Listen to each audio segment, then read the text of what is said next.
నమస్కారం. ఈరోజు అమెరికాలోని ముఖ్యమైన స్థానిక వార్తలతో మీ ముందుకి వచ్చాం. ముందుగా వాషింగ్టన్ డీసీలోని వైట్ హౌస్ సమీపంలో జరిగిన కాల్పుల ఘటన దేశవ్యాప్తంగా కలకలం రేపింది. కాల్పులకు తెగబడిన వ్యక్తి గతంలో సీక్రెట్ సర్వీస్కు తెలిసిన వ్యక్తే అని వెల్లడైంది. ఈ ఘటన దేశ భద్రతపై అనేక ప్రశ్నలను లేవనెత్తింది. వైట్ హౌస్ ప్రపంచంలోనే అత్యంత సురక్షితమైన ప్రదేశాలలో ఒకటిగా పరిగణించబడుతుంది. అలాంటి చోట నమస్కారం. చైనా స్థానిక వార్తలకు స్వాగతం. ఈరోజు చైనాలో జరిగిన కీలక పరిణామాలను, వాటి లోతైన విశ్లేషణను ఇప్పుడు తెలుసుకుందాం. ప్రధానంగా సెర్బియా అధ్యక్షుడి పర్యటన, చైనా న్యాయ వ్యవస్థలో జరుగుతున్న కీలక సమావేశాలపై దృష్టి సారిద్దాం. ముందుగా అంతర్జాతీయ సంబంధాల విషయానికి వస్తే, సెర్బియా అధ్యక్షుడు అలెగ్జాండర్ వుచిచ్ ప్రస్తుతం చైనాలో అధికారిక పర్యటనను ప్రారంభించారు. చైనా సెర్బియా దేశాల మధ్య సంబంధాలను మరింత బలోపేతం చేసుకోవడమే ఈ పర్యటన ముఖ్య ఉద్దేశ్యం. చైనాకు యూరప్లో సెర్బియా ఒక వ్యూహాత్మక మిత్రదేశం. ముఖ్యంగా చైనా ప్రతిపాదించిన బెల్ట్ అండ్ రోడ్ ఇనిషియేటివ్ BRIలో సెర్బియా కీలక భాగస్వామిగా ఉంది. గత కొన్ని సంవత్సరాలుగా చైనా సెర్బియాలో భారీగా పెట్టుబడులు పెట్టింది. ముఖ్యంగా మౌలిక సదుపాయాల ప్రాజెక్టులు, పారిశ్రామిక రంగంలో గణనీయమైన సహకారాన్ని అందిస్తోంది. ఉదాహరణకు చైనా యూరప్ ఎక్స్ప్రెస్ రైల్వే మార్గంలో సెర్బియా భాగం, అలాగే స్మెడెరెవోలోని హెస్కో స్టీల్ మిల్ వంటి ప్రాజెక్టులు ఇరు దేశాల ఆర్థిక సంబంధాలకు ప్రతీకలుగా నిలిచాయి. ఈ పర్యటన ద్వారా ద్వైపాక్షిక వాణిజ్యం, పెట్టుబడులు, సాంస్కృతిక మార్పిడి వంటి రంగాలలో కొత్త ఒప్పందాలు కుదుర్చుకునే అవకాశం ఉంది. పాశ్చాత్య దేశాల నుంచి వస్తున్న ఒత్తిడిని తట్టుకుని చైనా తన మిత్రదేశాలతో సంబంధాలను బలోపేతం చేసుకోవడానికి ఈ పర్యటన ఒక గొప్ప అవకాశంగా భావిస్తోంది. సెర్బియాకు కూడా చైనా నుండి పెట్టుబడులు, రాజకీయ మద్దతు తమ ఆర్థిక వ్యవస్థకు యూరోపియన్ యూనియన్పై ఆధారపడటాన్ని తగ్గించుకోవడానికి ఉపయోగపడతాయి. ఈ పర్యటన ఇరు దేశాల మధ్య దీర్ఘకాలిక వ్యూహాత్మక భాగస్వామ్యాన్ని మరింత పటిష్టం చేస్తుందని విశ్లేషకులు భావిస్తున్నారు. ఇక ఈ పర్యటనలో భాగంగా చైనా ఉన్నత స్థాయి నాయకుడు వాంగ్ హునింగ్ సెర్బియా అధ్యక్షుడు వుచిచ్తో సమావేశమయ్యారు. చైనా సెర్బియా సహకారాన్ని మరింత పెంపొందించడం గురించి చర్చించారు. Wang Huning China communist party politburo standing committee సభ్యుడు, పార్టీ సిద్ధాంతకర్తగా ఆయనకు ప్రత్యేక స్థానం ఉంది. ఆయన ఈ సమావేశంలో పాల్గొనడం ఈ సంబంధాలకు చైనా ఇస్తున్న అత్యంత ప్రాధాన్యతను సూచిస్తుంది. కేవలం ఆర్థిక సహకారం మాత్రమే కాకుండా రాజకీయ, సైద్ధాంతిక స్థాయిలో కూడా ఇరు దేశాల మధ్య సమన్వయం పెంచుకోవాలని చైనా కోరుకుంటోంది. అంతర్జాతీయ వేదికలపై పరస్పర మద్దతు, ఉమ్మడి ప్రయోజనాలను కాపాడటం వంటి అంశాలపై వీరు చర్చించినట్లు తెలుస్తోంది. ఇరు దేశాలు భవిష్యత్తులో శాంతి, స్థిరత్వం కోసం ఎలా కలిసి పనిచేయగలవనే దానిపై దృష్టి సారించారు. వాంగ్ హునింగ్ మానవాళికి ఉమ్మడి భవిష్యత్తు అనే చైనా విధానాన్ని తరచుగా ప్రస్తావిస్తుంటారు. సెర్బియాతో సంబంధాల బలోపేతం ఈ విశాలమైన లక్ష్యంలో ఒక భాగం. ఇటువంటి ఉన్నత స్థాయి సమావేశాలు ఇరు దేశాల మధ్య విశ్వాసాన్ని, వ్యూహాత్మక అవగాహనను పెంచుతాయి. ఇది కేవలం ప్రభుత్వాల మధ్య సంబంధం మాత్రమే కాకుండా ప్రజల మధ్య సంబంధాలను కూడా పెంపొందించడానికి మార్గం సుగమం చేస్తుంది. అలాగే చైనా ప్రథమ మహిళ పెంగ్ లియువాన్, సెర్బియా ప్రథమ మహిళ తమారా వుచిచ్ను బీజింగ్ డాన్స్ అకాడమీలో ఆతిథ్యమిచ్చారు. ఇది చైనా యొక్క సాఫ్ట్ డిప్లొమసీలో ఒక కీలక భాగం. సంస్కృతి, కళల ద్వారా అంతర్జాతీయ సంబంధాలను పెంపొందించడానికి చైనా చాలా ప్రాముఖ్యత ఇస్తుంది. బీజింగ్ డాన్స్ అకాడమీ చైనాలోని అత్యంత ప్రతిష్టాత్మక కళా సంస్థలలో ఒకటి. ఈ సందర్శన ద్వారా చైనా సంస్కృతిని, కళలను పరిచయం చేయడంతో పాటు దేశాల ప్రథమ మహిళల మధ్య వ్యక్తిగత సత్సంబంధాలను ఏర్పరచుకునేందుకు ఇది దోహదపడుతుంది. ఇటువంటి సాంస్కృతిక మార్పిడులు కేవలం ప్రభుత్వ స్థాయి ఒప్పందాల కంటే కూడా ప్రజల మధ్య అవగాహనను, స్నేహాన్ని పెంచడంలో కీలక పాత్ర పోషిస్తాయి. ఇది దౌత్య సంబంధాలకు ఒక మానవతా కోణాన్ని జోడిస్తుంది, రెండు దేశాల ప్రజల మధ్య సానుకూల భావనలను పెంపొందిస్తుంది. చైనా తరచుగా తన సాంస్కృతిక వారసత్వాన్ని, కళలను ప్రపంచానికి చాటి చెప్పడానికి ఇలాంటి అవకాశాలను సద్వినియోగం చేసుకుంటుంది. ఇది ఇరు దేశాల మధ్య దీర్ఘకాలిక సంబంధాలకు బలమైన పునాది వేస్తుంది. ఇక దేశీయంగా చైనాలో న్యాయ వ్యవస్థకు సంబంధించిన కీలక పరిణామాలు చోటు చేసుకున్నాయి. బీజింగ్లో 5వ జాతీయ పీపుల్స్ కోర్ట్ వర్క్ కాన్ఫరెన్స్ నిర్వహించబడింది. ఈ సమావేశంలో న్యాయపరమైన ప్రాధాన్యతలను గురించి లోతుగా చర్చించారు. చైనా యొక్క న్యాయ వ్యవస్థలో పీపుల్స్ కోర్టులు కీలక పాత్ర పోషిస్తాయి. దేశవ్యాప్తంగా న్యాయం అందించే విధానాన్ని, దాని సమర్థతను, పారదర్శకతను మెరుగుపరచడం ఈ సమావేశం ముఖ్య లక్ష్యం. ఈ కాన్ఫరెన్స్లో దేశంలోని అన్ని స్థాయిల కోర్టుల పనితీరును సమీక్షించి భవిష్యత్ కార్యాచరణ ప్రణాళికను రూపొందిస్తారు. ముఖ్యంగా ఆర్థిక వివాదాల పరిష్కారం, సామాజిక స్థిరత్వాన్ని కాపాడటం, పౌరులకు మెరుగైన న్యాయ సేవలు అందించడం వంటి అంశాలపై దృష్టి సారించారు. చైనాలో న్యాయ వ్యవస్థ పార్టీ నాయకత్వంలో పనిచేస్తుంది. కాబట్టి పార్టీ నిర్దేశించిన లక్ష్యాలకు అనుగుణంగా న్యాయ సంస్కరణలను అమలు చేయడం కూడా ఈ సమావేశం యొక్క అజెండాలో ఉంటుంది. న్యాయపరమైన సామర్థ్యాన్ని పెంచడం, తీర్పుల నాణ్యతను మెరుగుపరచడం, సాంకేతికతను న్యాయ ప్రక్రియలో మరింతగా ఉపయోగించడం వంటివి కూడా చర్చనీయాంశాలుగా మారాయి. ఈ జాతీయ న్యాయపరమైన సమావేశంలో సీనియర్ అధికారి చెన్ వెన్కింగ్ ఒక కీలక ప్రసంగం చేశారు. చెన్ వెన్కింగ్ చైనా కమ్యూనిస్టు పార్టీ కేంద్ర రాజకీయ న్యాయ వ్యవహారాల కమిషన్ సెక్రటరీ లేదా అంతటి ఉన్నత స్థానంలో ఉన్న అధికారి. ఆయన ప్రసంగం చైనా న్యాయ వ్యవస్థకు దిశానిర్దేశం చేస్తుంది. ఆయన ప్రసంగంలో దేశీయ భద్రత, సామాజిక స్థిరత్వం, పార్టీ నాయకత్వంలో న్యాయం అందించడం వంటి అంశాలకు ప్రాధాన్యతనిచ్చినట్లు తెలుస్తోంది. న్యాయపరమైన అధికారులు, న్యాయవాదులు తమ విధులను దేశ ప్రయోజనాలకు అనుగుణంగా నిర్వహించాలని ఆయన నొక్కి చెప్పారు. న్యాయ వ్యవస్థలో అవినీతిని నిరోధించడం, నైతిక విలువలను పెంపొందించడం వంటి అంశాలపై కూడా ఆయన దృష్టి సారించారు. చైనాలో న్యాయ వ్యవస్థకు అంతర్గత భద్రతకు మధ్య బలమైన సంబంధం ఉంది. సామాజిక స్థిరత్వాన్ని కాపాడటం, నేరాలను నియంత్రించడం ద్వారా దేశ అభివృద్ధికి దోహదపడటం న్యాయ వ్యవస్థ ప్రధాన విధులలో ఒకటిగా పరిగణించబడుతుంది. చెన్ వెన్కింగ్ ప్రసంగం దేశవ్యాప్తంగా ఉన్న న్యాయ అధికారులకు ఒక స్పష్టమైన సందేశాన్ని అందించింది. ఈ బీజింగ్ సమావేశంలో చైనా వ్యాప్తంగా పౌరులకు న్యాయ సేవలను మెరుగుపరచడంపై ప్రత్యేకంగా నొక్కి చెప్పారు. న్యాయ వ్యవస్థను ప్రజలకు మరింత అందుబాటులోకి తీసుకురావడం, కేసుల పరిష్కారంలో జాప్యాన్ని తగ్గించడం, న్యాయ ప్రక్రియలను సరళీకరించడం వంటివి ఈ కృషిలో భాగంగా ఉంటాయి. ఆన్లైన్ ద్వారా ఫిర్యాదులను స్వీకరించడం, మొబైల్ కోర్టుల ద్వారా గ్రామీణ ప్రాంతాలకు న్యాయాన్ని అందించడం, ఉచిత న్యాయ సహాయాన్ని విస్తరించడం వంటి చర్యలను అమలు చేయాలని ఈ సమావేశం సూచించింది. పౌరులు తమ హక్కులను పరిరక్షించుకోవడానికి, న్యాయం పొందడానికి సులభంగా కోర్టులను ఆశ్రయించగలగాలి అనేది ప్రధాన ఉద్దేశ్యం. దీని ద్వారా ప్రజలలో న్యాయ వ్యవస్థపై విశ్వాసాన్ని పెంపొందించడానికి, ప్రభుత్వ పాలనపై. నమస్కారం. ఈ రోజు జర్మనీలో ప్రస్తుతం హాట్ టాపిక్గా మారిన ఒక ఆసక్తికరమైన అంశాన్ని గురించి మాట్లాడుకుందాం. జర్మన్ సెలబ్రిటీల మధ్య జరుగుతున్న ఒక బహిరంగ గొడవ ఇప్పుడు దేశవ్యాప్తంగా చర్చనీయాంశంగా మారింది. ముఖ్యంగా సోషల్ మీడియాలో దీనిపై రచ్చ కొనసాగుతోంది. ఈ గొడవలో ప్రధానంగా ఇద్దరు ప్రముఖులు ఉన్నారు. ఒకరు ఎలీజ్ కోక్, మరొకరు నటాషా ఓట్సెన్క్నాచ్డ్. వీరిద్దరి మధ్య జరుగుతున్న ఈ వివాదం వ్యక్తిగత దూషణలు, ఆరోపణలతో తారాస్థాయికి చేరింది. ముందుగా ఈ ఇద్దరు సెలబ్రిటీల గురించి కొద్దిగా తెలుసుకుందాం. ఎలీజ్ కోక్ జర్మన్ రియాలిటీ టీవీ షోల ద్వారా బాగా ప్రాచుర్యం పొందింది. ముఖ్యంగా dare bachelor, the bachelor Germany వంటి షోలలో ఆమె కనిపించి యువతలో మంచి ఫాలోయింగ్ను సంపాదించుకుంది. ఇక నటాషా ఓట్సెన్క్నాచ్డ్ విషయానికి వస్తే ఆమె జర్మనీలో ఒక ప్రసిద్ధ నటి, మోడల్ మరియు రియాలిటీ టీవీ పర్సనాలిటీ. ఆమె కుటుంబం కూడా జర్మన్ చిత్ర పరిశ్రమలో సుపరిచితమే. ఇలాంటి ఇద్దరు ప్రముఖుల మధ్య తలెత్తిన వివాదం సహజంగానే ప్రజల దృష్టిని ఆకర్షించింది.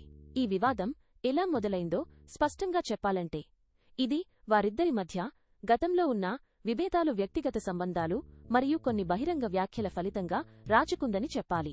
సెలబ్రిటీల జీవితాలు ఎప్పుడూ ప్రజల పరిశీలనలో ఉంటాయి, ముఖ్యంగా వారి వ్యక్తిగత జీవితాలు.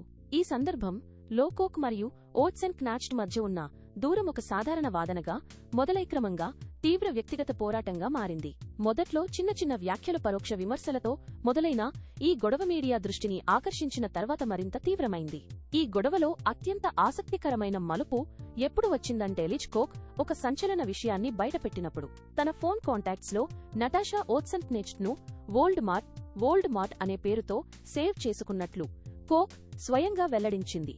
హ్యారీ పాటర్ సిరీస్ అభిమానులకు వోల్డ్ మార్ట్ అంటే ఎంతటి భయంకరమైన చెడ్డ పాత్రో తెలుసు. తన ప్రత్యర్థిని ఇంత చెడ్డ పేరుతో సేవ్ చేసుకోవడం అనేది వారి మధ్య ఎంత తీవ్రమైన శత్రుత్వం ఉందో స్పష్టంగా తెలియచేస్తుంది. ఈ పేరును ఎంచుకోవడం వెనుక కోక్ ఉద్దేశం ఓట్సెన్క్నాచ్డ్ పై తనకున్న తీవ్రమైన వ్యతిరేకతను, ఏవగింపును ప్రజలకు తెలియచేయడమే. ఇది కేవలం ఒక ఫోన్ కాంటాక్ట్ పేరు మాత్రమే కాదు, వారి మధ్య ఉన్న మానసిక యుద్ధానికి ప్రతీక. ఈ విషయం బయటపడగానే జర్మనీలోని సెలబ్రిటీ వార్తల పత్రికలు, వెబ్సైట్లు దీనిపై విస్తృతంగా కథనాలను ప్రచురించాయి. వోల్డెమార్ట్ ప్రకటన తరువాత వివాదం మరింత పెరిగింది. ఇద్దరు ప్రముఖులు ఒకరినొకరు వ్యక్తిగత స్థాయిలో దూషించుకోవడం మొదలుపెట్టారు. గతంలో జరిగిన సంఘటనలు వ్యక్తిగత జీవితాల్లోని లోపాలు మరియు కుటుంబ సంబంధాలను కూడా ఈ పోరాటంలోకి లాగారు. సోషల్ మీడియా ప్లాట్ఫారంలు, ముఖ్యంగా ఇన్స్టాగ్రామ్, టిక్టాక్ వంటివి ఈ ఇద్దరు సెలబ్రిటీల వ్యక్తిగత దాడులకు వేదికలయ్యాయి. ఒకరు పోస్ట్ చేస్తే మరొకరు దానికి బదులివ్వడం, ఒకరు ఇంటర్వ్యూలో విమర్శిస్తే మరొకరు దానిపై కౌంటర్ ఇవ్వడం వంటివి నిత్యకృత్యమయ్యాయి. ఈ విధంగా మీడియా వారి వివాదాన్ని మరింత పెంచడానికి దోహదపడింది. ప్రజాదరణ పొందిన వ్యక్తుల మధ్య ఇలాంటి బహిరంగ గొడవలు తరచుగా వారి అభిమానుల మధ్య కూడా విభేదాలను సృష్టిస్తాయి. ఈ వివాదం సోషల్ మీడియాలో ఒక ట్రెండింగ్ టాపిక్గా మారింది. నెటిజన్లు, ముఖ్యంగా యువతరం ఈ గొడవను నిశితంగా గమనిస్తున్నారు. #లు, మీమ్స్ మరియు ట్రోల్స్తో సోషల్ మీడియా నిండిపోయింది. అభిమానులు కూడా రెండు వర్గాలుగా విడిపోయారు.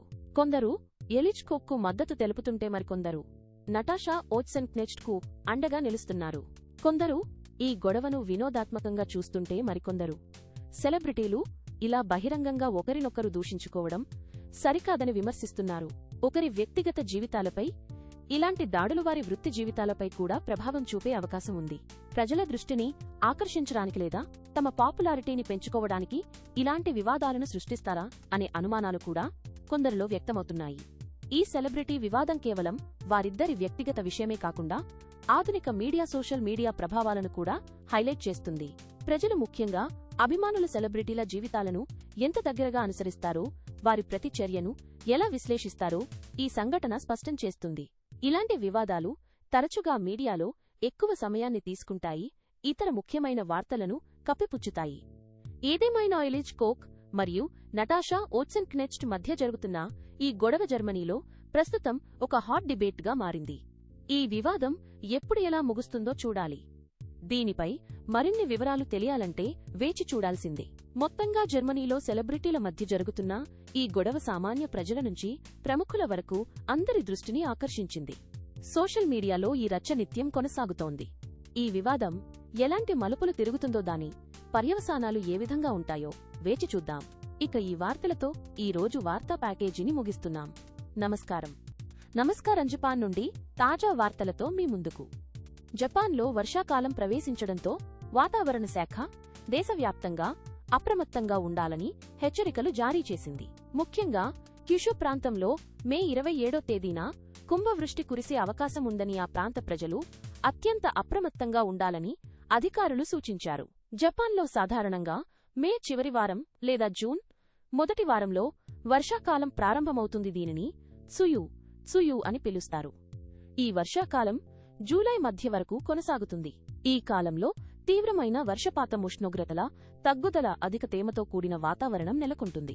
క్యూషు ప్రాంతం జపాన్ పశ్చిమ భాగంలో ఉంది. ఇది పర్వతాలు, నదులతో నిండి ఉంటుంది. గతంలో కూడా ఈ ప్రాంతంలో భారీ వర్షాల కారణంగా కొండచర్యలు విరిగిపడటం, నదులు పొంగిపొర్లడం వంటి విపత్తులు సంభవించాయి. అందుకే ప్రతి వర్షాకాలంలో క్యుషుపై ప్రత్యేక దృష్టి సారిస్తారు.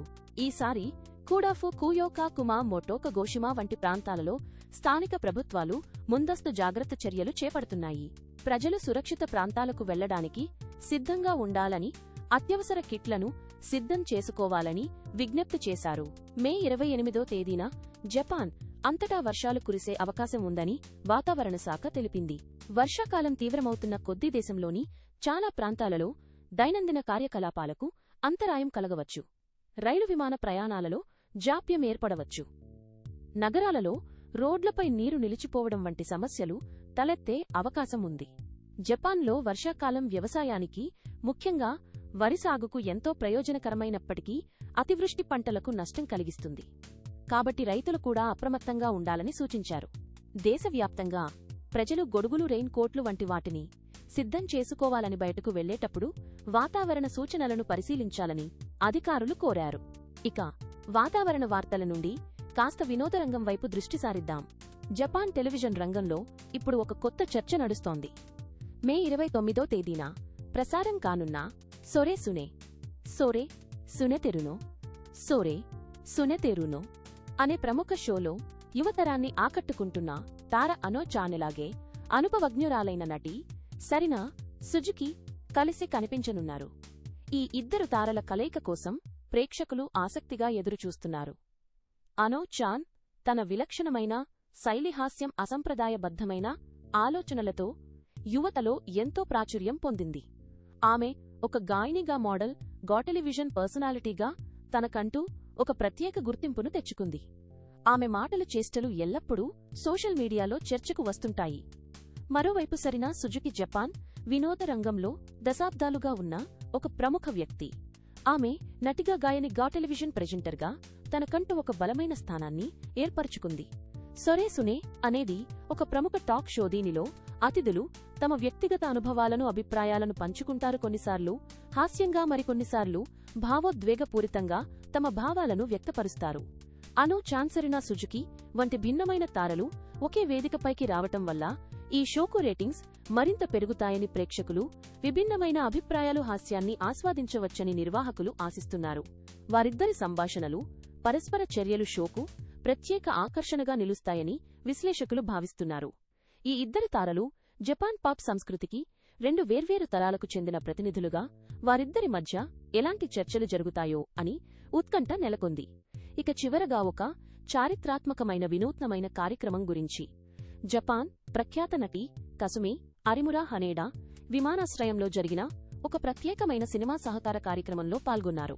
ఇది కేవలం ఒక సాధారణ ప్రెస్ మీట్ లేదా సినిమా ప్రమోషన్ కాదు. ఈ కార్యక్రమం హనేడా విమానాశ్రయం కస్టమ్స్ ప్రాంతంలో జరిగింది. ఇది నిజంగానే ఒక అరుదైన, చారిత్రాత్మకమైన సంఘటన. సాధారణంగా కస్టమ్స్ ప్రాంతాలు అత్యంత కట్టుదిట్టమైన భద్రత నిబంధనలతో కూడుకుని ఉంటాయి. అలాంటి చోట సినిమాకు సంబంధించిన ఒక పెద్ద కార్యక్రమాన్ని నిర్వహించడం జపాన్ చరిత్రలో ఇదే మొదటిసారి. కసుమి అరిమురా జపాన్లో అత్యంత ప్రజాదరణ పొందిన యువ నటీమణులలో ఒకరు. ఆమె పలు విజయవంతమైన సినిమాలు, టీవీ డ్రామాలలో నటించి విమర్శకుల ప్రశంసలు పొందారు. ఈ ప్రత్యేక కార్యక్రమం ఆమె నటిస్తున్న కొత్త సినిమా ప్రమోషన్లలో భాగంగా జరిగింది. విమానాశ్రయాలు, కస్టమ్స్ అనేది సినిమా థీమ్కు సంబంధించి ఉండవచ్చు అని అంచనా వేస్తున్నారు.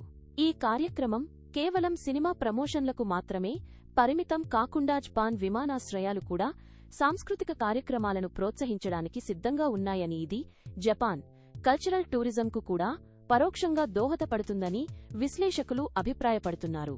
హనేడా విమానాశ్రయం జపాన్కు ఒక ప్రధాన అంతర్జాతీయ ద్వారం. ఇలాంటి చారిత్రాత్మక కార్యక్రమాన్ని అక్కడ నిర్వహించడం ద్వారా సినిమాకు విస్తృత ప్రచారం లభించడమే కాకుండా భవిష్యత్తులో ఇలాంటి వినూత్నమైన సహకారాలకు మార్గం సుగమమవుతుంది. ఈవెంట్ నిర్వహణలో ఎదురైన లాజిస్టికల్ సవాళ్లను అధిగమించడం కూడా ప్రశంసనీయం. ఇది జపాన్ సినిమా పరిశ్రమలో కొత్త ఒరవడికి నాంది పలికిందని చెప్పవచ్చు. జపాన్ నుండి తాజా వార్తలతో మీ ముందుకు వచ్చిన మేము ఈ వార్తా విశేషాలను ఇంతటితో ముగిస్తున్నాం. తిరిగి మరోసారి మరిన్ని వార్తలతో కలుద్దాం. నమస్కారం. ఈరోజు ముఖ్యమైన వార్తలు చూద్దాం.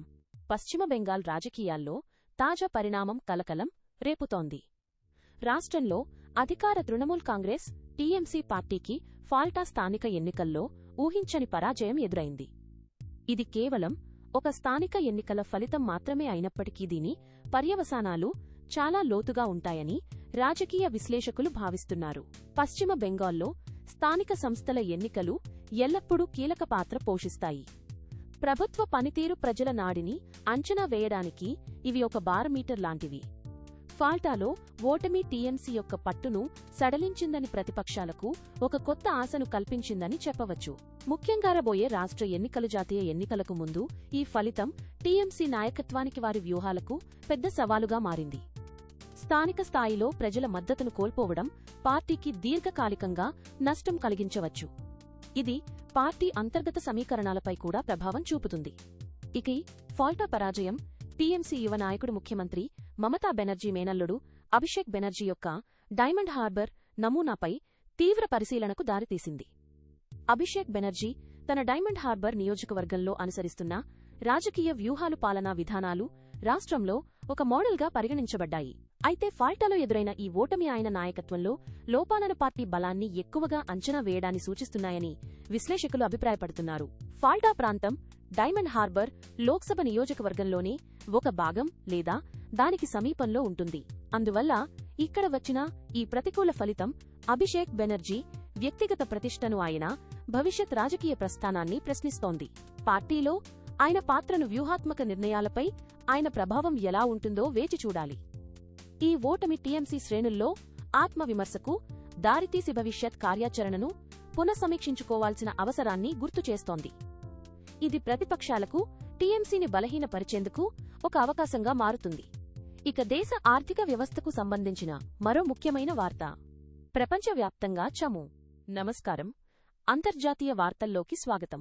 ఈరోజు మనం ప్రపంచవ్యాప్తంగా చోటుచేసుకున్న ముఖ్యమైన పరిణామాలను పరిశీలిద్దాం. యూరప్ మరియు ఆసియా మధ్య పెరుగుతున్న భౌగోళిక రాజకీయ ప్రభావం, ముఖ్యంగా చైనా సెర్బియా మధ్య బలపడుతున్న వ్యూహాత్మక సంబంధాలు, అమెరికాలో వైట్హౌస్ సమీపంలో జరిగిన భద్రతా ఉల్లంఘన, ఇంకా ప్రపంచ ఇంధన మార్కెట్లలో హెచ్చుతగ్గుల మధ్య భారత్ తన స్థిరత్వాన్ని ఎలా నిలబెట్టుకుంది వంటి అంశాలను వివరంగా చూద్దాం. మొదటగా బాల్కన్ దేశాల్లో చైనా ప్రభావాన్ని పెంచుతున్న కీలక పరిణామం గురించి. సెర్బియా అధ్యక్షుడు అలెగ్జాండర్ వుచిచ్ ప్రస్తుతం చైనాలో రాష్ట్ర పర్యటనకు వెళ్లారు. ఈ పర్యటన ఇరు దేశాల మధ్య దశాబ్దాల తరబడి ఉన్న సంబంధాలను మరింత బలోపేతం చేస్తుందని విశ్లేషకులు భావిస్తున్నారు. వుచిచ్ చైనా అధ్యక్షుడు షీ జిన్పింగ్తో పాటు సీనియర్ అధికారులు వాంగ్ హునింగ్ వంటి వారితోనూ సమావేశమయ్యారు. వాణిజ్యం, పెట్టుబడులు, మౌలిక సదుపాయాల అభివృద్ధి, సాంస్కృతిక మార్పిడి వంటి రంగాల్లో సహకారాన్ని పెంపొందించడంపై విస్తృత చర్చలు జరిగాయి.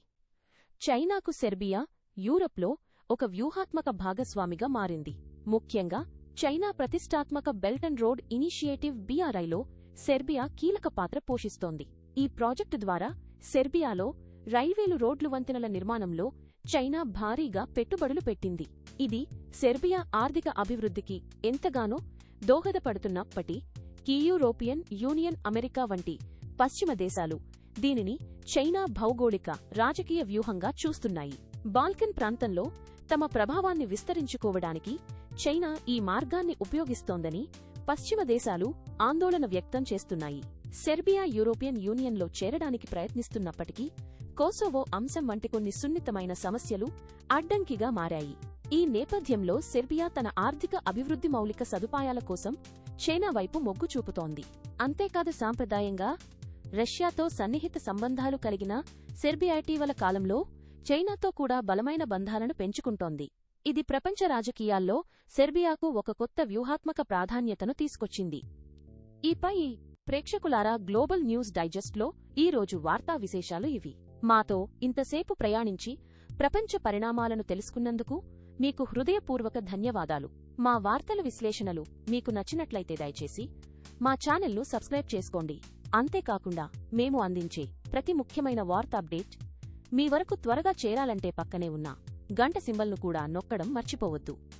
మీ ఆదరణ, ప్రోత్సాహం మాకు చాలా ముఖ్యం. రేపటి గ్లోబల్ న్యూస్ డైజెస్ట్లో మరిన్ని ఆసక్తికరమైన వార్తలతో మీ ముందుకు వస్తాం. అంతవరకు సెలవు. నమస్కారం.